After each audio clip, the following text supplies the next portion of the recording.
separation and divorce are profoundly emotional. Beyond the heartbreak, it is a vital legal process. Today, I will provide a clear roadmap of what to expect legally in Alberta, helping you move forward with clarity amidst turmoil.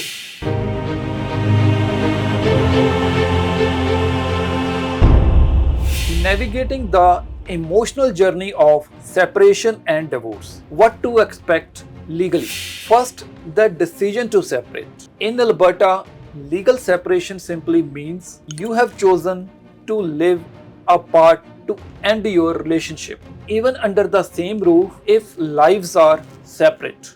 Next, seeking legal advice early is crucial. This isn't about rushing to court, but understanding your rights from the outset. A lawyer clarifies laws on property, support, and children, helping you avoid costly mistakes. A common step is a separation agreement. This is a legally binding contract created outside of court.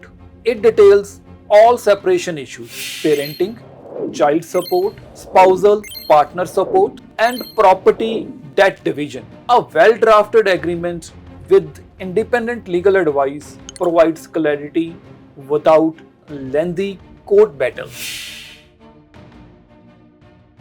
How do you reach this agreement? Many resolve issues through mediation, where a neutral third party helps. If disputes remain, litigation through the court may be necessary. Remember, for a divorce itself, you typically need to separate for at least 1 year. Why is legal guidance so important? It brings clarity to complex laws, prevents future disputes with clear agreements, protects your financial future, and ensure arrangements are in the child's best interest. It's about empowering you to regain control. Is a separation agreement mandatory? Not legally, but highly recommended for clarity and avoiding future disputes. How long until divorce can be final? Generally, you must be separated for at least 1 year before a divorce can be granted. Remember, you do not have to navigate this journey alone. For personalized support, visit solutionlaw.ca or call us to schedule a confidential consultation.